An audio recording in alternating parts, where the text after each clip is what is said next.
Olá pessoal, sejam bem-vindos a mais um review geral do mercado. Hoje, sexta-feira, dia 1º do mês de julho, a gente está aqui gravando para vocês um review um pouco diferente também do usual, porque hoje, novamente, a gente teve aí um forte movimento do fluxo estrangeiro através das corretoras estrangeiras no leilão de fechamento. A gente deixou aí capturada, era 5 horas e 4 minutos, o leilão de fechamento aí estava rodando, né? A gente estava com um saldo positivo de pouco mais de 200 milhões de reais na ponta compradora. A gente acelerou o restante do vídeo para vocês perceberem como é que ficou o fluxo estrangeiro aí no final do leilão de fechamento do pregão de hoje.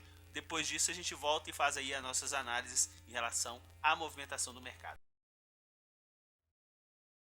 Bom pessoal, conforme vocês viram aí no nosso vídeo, tiveram um volume comprador bem expressivo, o fluxo estrangeiro, através das corretoras estrangeiras que a gente acompanha no nosso mercado no dia de hoje. É interessante que foi um volume comprador de quase 500 milhões de reais, conforme vocês conseguiram perceber aí, e hoje, como primeiro dia do segundo semestre de 2016, pode ser que aquele movimento vendedor que a gente viu aí nos dois últimos pregões do nosso mercado, refere-se a algumas posições zeradas por parte do fluxo estrangeiro através dessas corretoras estrangeiras que a gente acompanha nessas posições de primeiro semestre do ano de 2016. Hoje, como primeiro dia, eles retornaram com um ambiente comprador interessante no nosso mercado, sendo que antes do leilão já estavam com posição de pouco mais de 200 milhões de reais positivos. Interessante que isso também refletiu aonde? Na valorização do nosso índice, né? A gente chegou a ter uma valorização bem mais expressiva do que os mercados americanos no dia de hoje, que também fecharam no campo positivo, só que com altas mais modestas do que o nosso Ibovespa. Bom, e o dólar? O dólar finalmente fechou um pregão na ponta positiva. Depois de tanta baixa, né, na moeda americana, a gente fechou aí com uma alta de 0,8 para o dólar comercial, fechou cotado a 3,23, e 0,86 para o dólar futuro, que fechou cotado a 3.264,5. O interessante em perceber, pessoal, é que no dólar a gente teve aí já 2 dias de liquidez por parte das corretoras estrangeiras que a gente acompanha, e eles ficaram praticamente mornos nesses 2 dias de negociações da moeda americana. Eles estavam com saldo levemente comprador, menor do que R$ 1 milhão, e hoje eles atuaram mais fortemente na ponta compradora no dólar. Em relação ao Ibovespa futuro, eles terminaram hoje com um saldo vendedor em quase 40 milhões de reais no mercado futuro. Bom, vamos dar uma olhada aqui como é que foi a evolução dos nossos contratos no pregão de hoje. Pessoal, começaram no Ibovespa futuro na ponta compradora, inclusive fizeram um movimento bem interessante entre 10 e 11 horas da manhã, 60 milhões na ponta compradora, e isso estava colaborando com a alta observada do nosso índice, só que esse foi o pico de volume deles na ponta compradora para o pregão de hoje. Então, depois disso, eles foram diminuindo até pegar o fundo, né, em relação a essa ponta de compra em 55 milhões de reais às 3 horas da tarde. Mais para o final do pregão, inclusive o índice, enquanto eles estavam nessa ponta vendedora, o índice inclusive perdeu um pouco de força aqui entre meio-dia e 2 da tarde. Depois ele retomou essa ponta de alta e eles diminuíram um pouco aí a ponta vendedora para o Ibovespa futuro. No dólar, eles ficaram na ponta compradora o pregão inteiro, pessoal.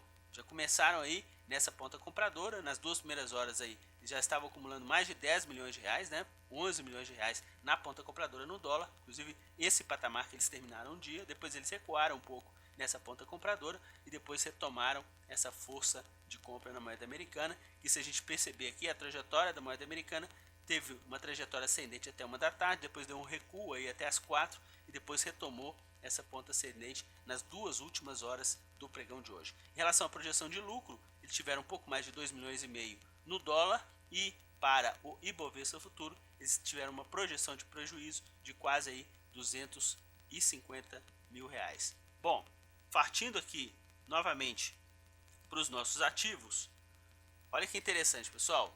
Essa movimentação compradora, né, do leilão de fechamento, a gente percebeu que ações como Ambev, Bradesco, Petrobras, no caso a preferencial, eles tiveram uma ponta compradora bem expressiva nesse leilão.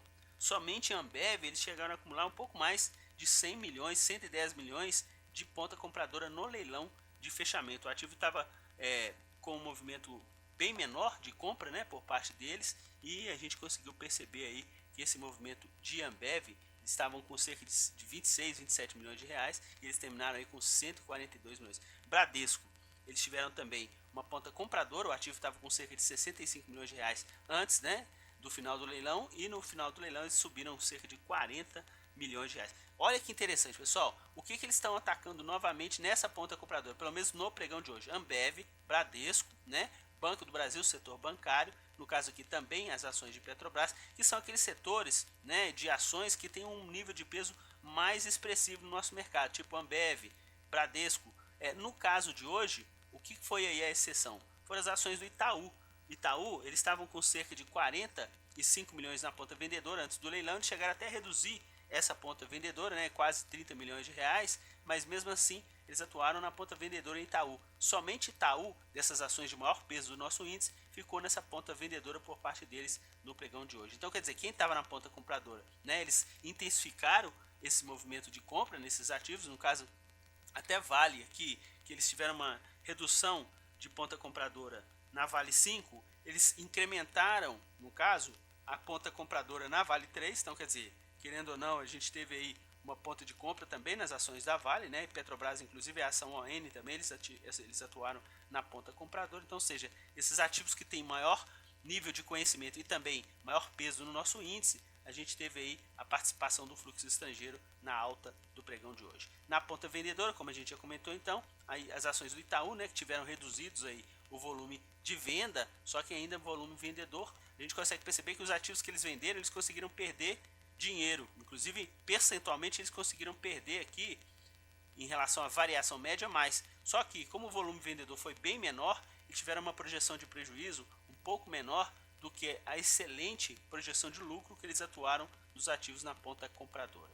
Pessoal, e nas opções? As opções eles ficaram na ponta, no caso, compradora para as opções de Petrobras, né? Por quê? Porque vender put também é projeção de alta, só que no caso da Vale, eles tiveram uma projeção de queda, porque o volume de calls de venda foi maior do que o volume comprador de put nas ações de Vale. No caso das duas opções hoje, eles tiveram uma projeção de prejuízo no nosso mercado. Dando uma olhada aqui no quadro das opções, a gente consegue perceber exatamente isso que aconteceu por parte deles. Quer dizer, no caso de Petrobras, as opções que eles atuaram na ponta compradora, eles lucraram pouco mais de 12%, né? 12,09%. Mas em compensação, as opções que eles atuaram na ponta vendedora, eles tiveram aí um prejuízo de 16,5%. No caso de Vale, as opções que eles compraram, eles tiveram prejuízo, 6,5%, e as opções que eles venderam, eles também tiveram prejuízo de 0,45% para as opções de Vale. Ok, pessoal? Eu acho que ficou interessante a gente fazer esse resumo, inclusive, com esse evento do fluxo estrangeiro no leilão de fechamento. Caso vocês tenham alguma ideia ou alguma sugestão para a gente poder fazer esse tipo de conteúdo, podem deixar aí nos comentários do canal. Inclusive a gente vai ficar muito atento em relação a isso. Aí a gente pode sempre ir postando para vocês verem como é que está sendo a movimentação desses grandes players que atuam no nosso mercado, nos ativos, no leilão de fechamento. Ok, pessoal? Um excelente final de semana para todo mundo e até o nosso próximo boletim.